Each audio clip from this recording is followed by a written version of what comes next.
Whether it is intentional or not, a game will always carry a certain atmosphere that is bound to leave you feeling a certain way as you play. When you play a horror game, the dark and gritty visuals, as well as your low visibility, provide a tense atmosphere and make you feel dread at what might come up next. When you play a fighting game, most of the visuals, animations, and music is designed so you feel pumped and excited to beat out your opponents.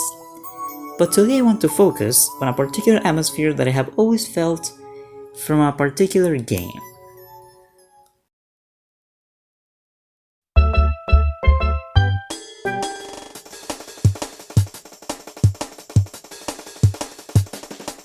Super Mario 64 is, by all accounts, a typical Mario game. Take Mario across various levels in order to collect all the stars, open up the castle, and rescue Princess Peach. It's overused too. It was also a major point in video game history, being one of the first full 3D games. Of course, you don't need me to know that, it's obvious, but I bring it up for a reason. With the jump to 3D, came a brand new perspective on how the developers could reimagine the world of Mario. The result was a zany world of wonderful paintings and all sorts of themes that Mario had previously explored, all in glorious polygonal beauty. However, despite the seemingly normal and colorful themes, I have always felt that there was something off with the game. It just felt strange, compared to past and future entries. What do I mean by this? Play any other Mario game, and you'll know what you're getting into. Colorful worlds with cutesy designs and an overall cartoony atmosphere, even on the darkest of themes, such as a lava world. Even Super Mario Galaxy, with its heavy feel of loneliness adrift in space, doesn't compare with what's wrong with Super Mario 64.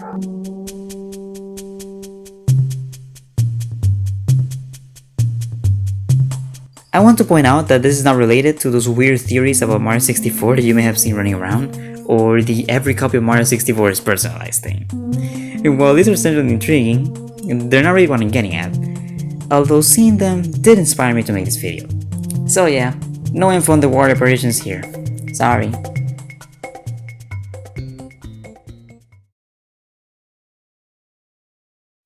Super Mario 64's levels are just what you expect from a Mario game. Grass, desert, ice, lava, sky, and so on. The grassland type of levels, Bowen Battlefield and Whomp's Fortress, have always felt quite normal to me. They feel very populated and alive with different enemies you encounter and things to do. It's on the rest of the levels where things don't feel normal. I often get a strange sense of loneliness when I enter any of these. They feel empty. The low poly visuals, coupled with the little amount of NPCs, and even enemies, sometimes doesn't feel right. Enemies are all scattered about in small amounts, and you can go quite a time on a level without seeing many. There's also not a lot of allies to see or talk to per level. Save for the Penguin, Dory, and the Bomb Buddies, any other entities are either enemies, bosses, or alluded to through signs, such as the Captain of Jolly Roger Bay and the Boost in Big Boo's Hunt. This even extends to the hub world, Peach's Castle.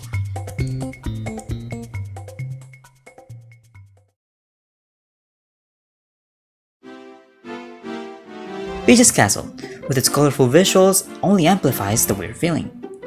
Usually in Mario games, hub worlds or important areas to visit have NPCs doing their thing all over the place, making the place feel very alive, such as Piantas in Delfino Plaza, Lumas and the Toad Brigade in the Comet Observatory, and all the different creatures that come on board Starship Mario as the adventure goes on.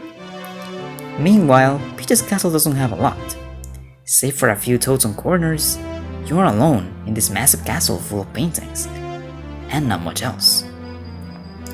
In a way, it feels unsafe, but that could just be me being paranoid. The outside is much more lonely, with absolutely zero NPCs around except Lakitu at the beginning, Yoshi on top of the castle, and the bunnies in the DS remake, and no music whatsoever. The design of most paintings has also felt strange and mesmerizing to me, but I can't put my finger on why. Sunken boats, giant bombs marching around, a hellish Bowser face. Pretty sure that last one gave me nightmares as a kid.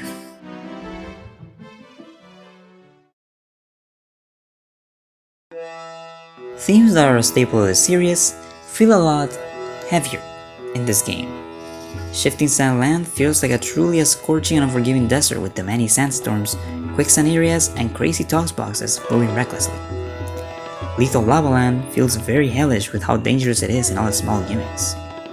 Likewise, the skyboxes make these places feel vast and infinite, and in the case of Lethal Lava Land, a very dark and sinister place. Hazy Maze Cave feels like a real cave, and the Poison Maze is just flat out creepy. And the music of all of these only complements the atmosphere further, but more on that in a bit. Wet Dry Whirling is one level in particular that is just mysterious, weird. It doesn't have a coherent theme other than you being able to control the water levels, hence the wet and dry. It feels like a testing level that wasn't meant to make it into the final build. Its downtown area feels more complete, but much more eerie. What's the explanation behind this town, sealed away from the outside and meant to stay flooded down here? We may perhaps never know. Mostly because I might be looking into this level too deeply, but hey, it's fun.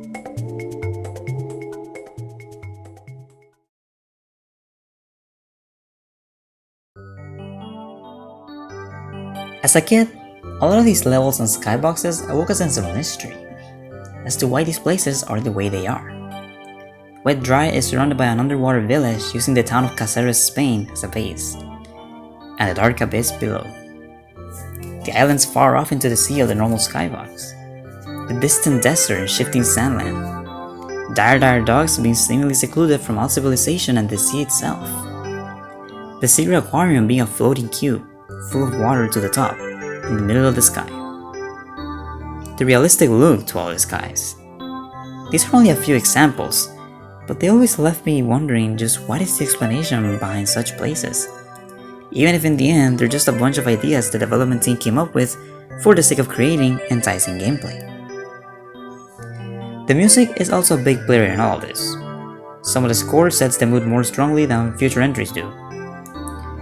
The underwater music is peaceful, empty, and lonely all at the same time.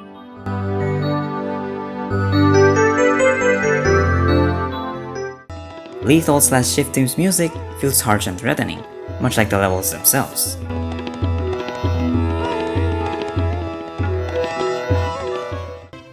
Peach's castle feels calming and royal.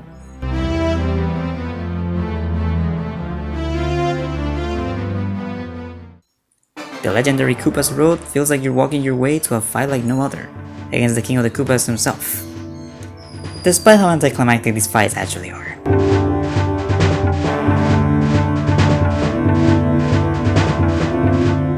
The underground music feels gloomy and damp, and the grassland type of music feels very cheery, much in line with the rest of the games.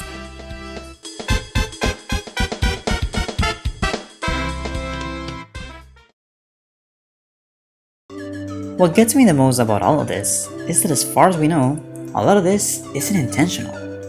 This strange vibe isn't exclusive to Mario 64. Most games of the N64 era feel just like this, due to the primitive hardware and the newness of 3D gaming. Look at Mario Kart 64, the Zelda titles, games like Glover and GoldenEye, and they all feel just like that. Empty, lonely and mysterious, with a sense that something lies beyond, that there's more than there actually is. If that makes sense. It's not something the developers precisely intended in most cases, but just a side effect that came with the limitations of the era. Regardless, it's a feeling that has resonated with a lot of people that once experienced these games, especially at a young age. And it's Mario 64 that by far has shown this mystery more explicitly, and thus brings a whole array of feelings that are hard to find in any other Mario game. Thanks for watching, and I hope you have a great day/night.